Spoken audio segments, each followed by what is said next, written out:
Josiel Alexis B. Hendry. I'm the first reporter of Group 4. So our topic is organizing. So first, introduction. So organizing follows planning and involves arranging resources, grouping tasks, and assigning authority to achieve goals efficiently, ensuring all the parts of organization work together. Planning set objective and decide the best action for effective resources. So, organizing comes from planning. After ma-set ng organization yung goals nila, next step na yung organizing. Dito inaayos yung resources, hinahati-hati yung task, ina-assign kung sino yung responsible sa bawat trabaho para ma-efficient and maayos yung pag-achieve ng goals. Sa planning naman, dito sineset yung objective at pinagplaplanuhan kung ano yung best action para magamit ng maayos yung resources ng organization. Next naman is definition of organizing. So first we have Theo Hyman. Theo Hyman defines organizing as a purpose of defining and grouping the activity of enterprise and establishing authority relationship among them. So according to Theo Hyman, organizing is a purpose of defining and grouping activities in a business or organization, then establishing authority relationship among them. So basically, inaayos muna kung ano-ano yung task na kailangan gawin. Then, ginugroup sila according to function. After that, ina-assign kung sino yung in charge or many authority sa bawat task para hindi magulo yung workflow. So, next is McFarland. So, McFarland wrote, organization is an inedible group of contributing their effort towards the attainment of goal. So, McFarland said that organization is an inedible group of people working together achieve goals. So, this means hindi lang basta random group of people ang organization. They work together and contribute their effort para ma-achieve yung same objective or goals. So, example, in a business, the manager, staff, and cashier all have different goals pero they cooperate para magiging successful yung business. So, last is, according to Lewis Allen, organizing is a purpose of defining and grouping the work to be performed, defining and delegating responsibility and authority, and establishing relationship for the purpose of enabling people to work most effectively together in accomplishing objective. So, according to Lewis Allen, organizing is a purpose of defining and grouping work, assigning responsibility and authority, and establishing relationship so people can work together. Hindi lang siya about paghati-hati ng work, kasama rin dito yung pagde-decide kung sino yung may responsible, sino yung may authority, at paano magiging connected yung task ng bawat isa para ma-efficient yung teamwork. In example, in a group activity, the leader assigning tasks to the member, giving instruction, and make sure everyone work together smoothly para matapos yung project on time. So first we have, from the above definition, we can conclude that organizing involved the following aspect. So first, identification and clarification of activities.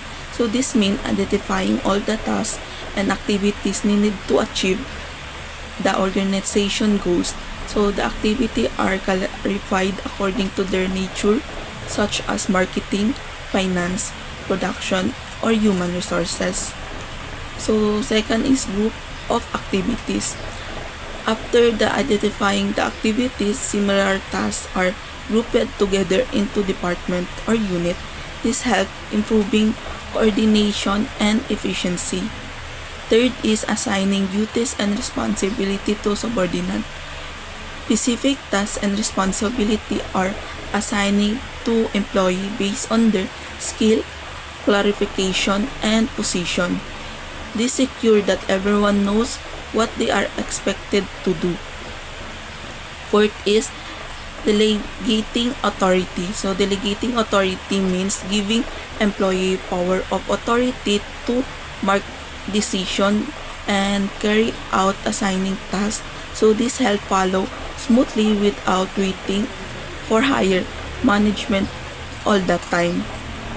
So fifth is establishing superior subordinate relationship. So this refers creating a clear chain of command showing who reports to whom. It helps maintain discipline, coordination, and proper communication in organization. So next, nature, future, characteristic of organizing. So first we have process. So organizing is considered a process because hindi siya isang beses lang ginagawa. Step by step siya para maging maayos yung trabaho inside an organization or business. So first step is defining goals. So dito, the organization define kung ano ba talaga yung target or objective nila. Example, gusto nilang tumaas yung sales or mabilis yung customer service. Importante ito because goals serves and direction of whole organization. Second is identifying and grouping of activities. So after malaman yung goals, kailangan i-identify kung ano yung tasks or activities yung kailangan gawin. Then those activities are grouped according to function. So example, marketing tasks are assigning to the market department, while accounting tasks are grouped under finance. So this help para maging organized at hindi magulo yung work. So third is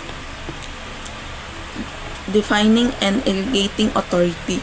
So authority and responsibility dito naman is ina-assign kung sino yung may authority and sino yung responsible sa bawat task. Meaning, bawat employee may clear role and responsibility. So this is important para maiwasan yung confusion and overlapping of work. So fourth is establishing relationship in organization. This means creating proper communication and relationship among employee and department. Dapat clear kung sino yung supervisor, sino yung subordinate, and paano sila nagmo-work together. Through this, mas magiging smooth yung coordination inside the organization. So lastly is coordinating activities. So even if different department have different tasks, kailangan connected and coordinated pa rin sila to achieve the same goals. Coordination ensuring that all activities work together effectively and efficiently. Second is organizing help align people individual goals which all over objective or organization to achieve success. So goal-oriented. So organizing is goal-oriented because lahat ng activities and effort ng employee are directed toward achieving the objective of the organization. Meaning, kahit iba-iba yung task ng employee, they all work together for one common goal. For example, if the company goal is to create profit, every department contribute to achieve the goal.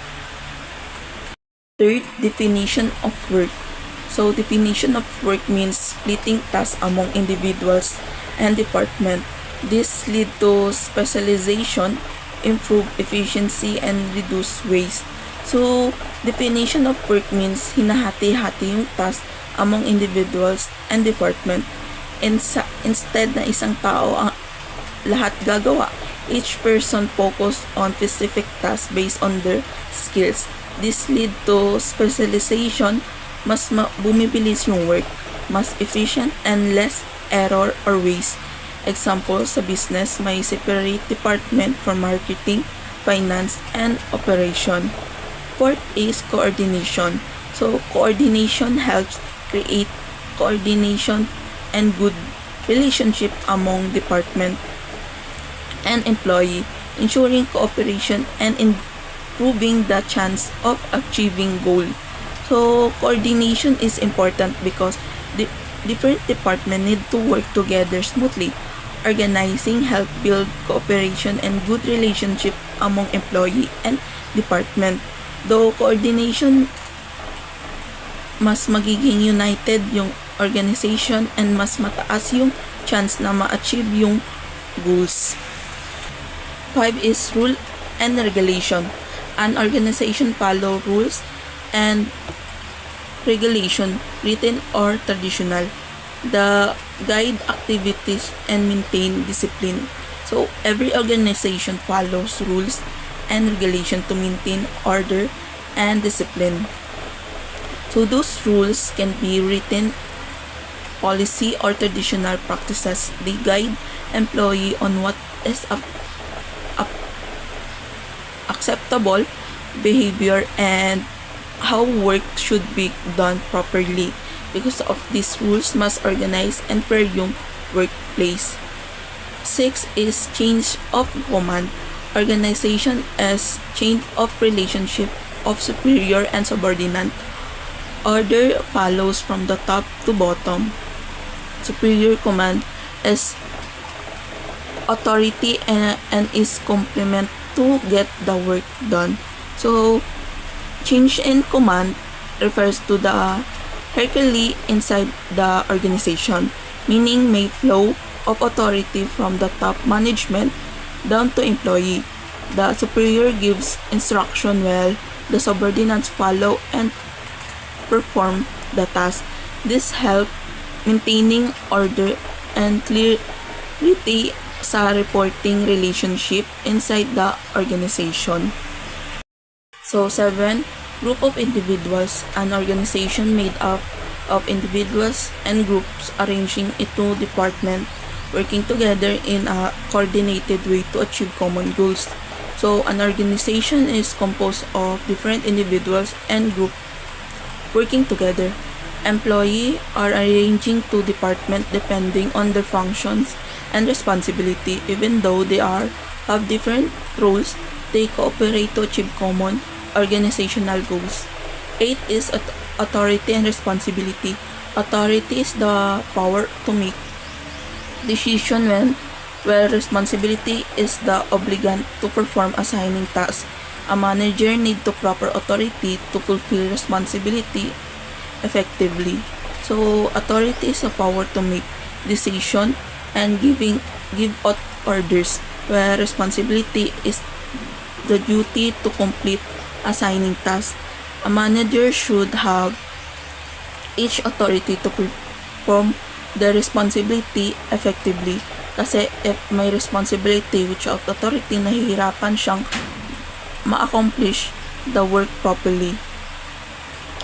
Na last is effective communication. So, effective communication keeps employee informed and help them understand instruction from their superiors. So, effective communication is very important in organizing, because it's keep employee informed and update.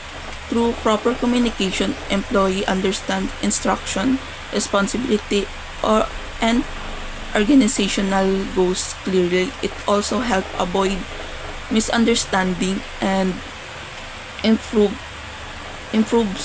teamwork inside the organization. So next is process of organizing.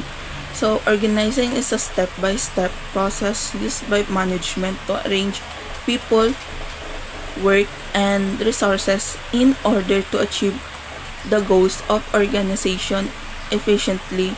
It helps the organization work smoothly because every person knows their duties, responsibility, and authority. So first we have determine objectives. So the first step in organization is setting objective.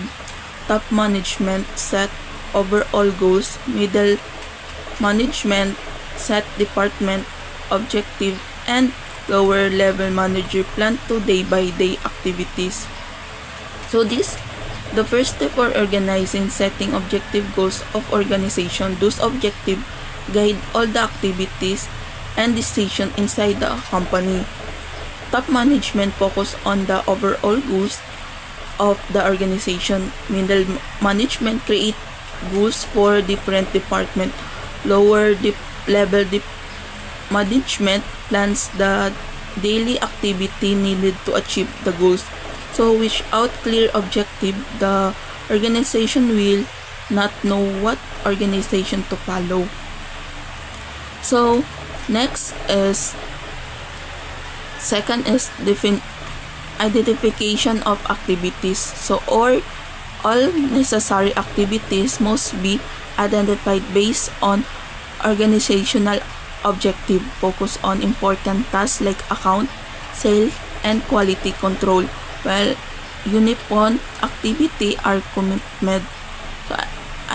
So after getting activities, the organization identify all the activities needed to achieve them. So example of important activities include accounting, selling, production, purchasing, and quality control.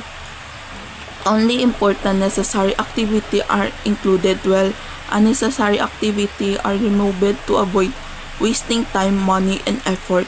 Is group of activities. After identifying activities, related tasks are grouped into departments like production, finance, marketing, and personnel. Then work is assigned to employee based on their skill and ability. So once activities are identified, related tasks are grouped together into department or unit.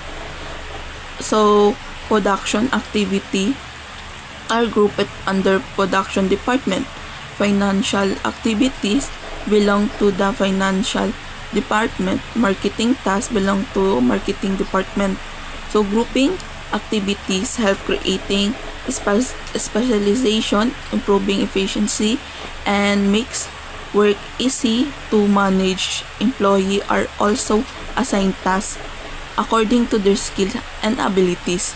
Last is assigning work. When activities are divided among departments, the next step should be appoint a suitable person for the various tasks.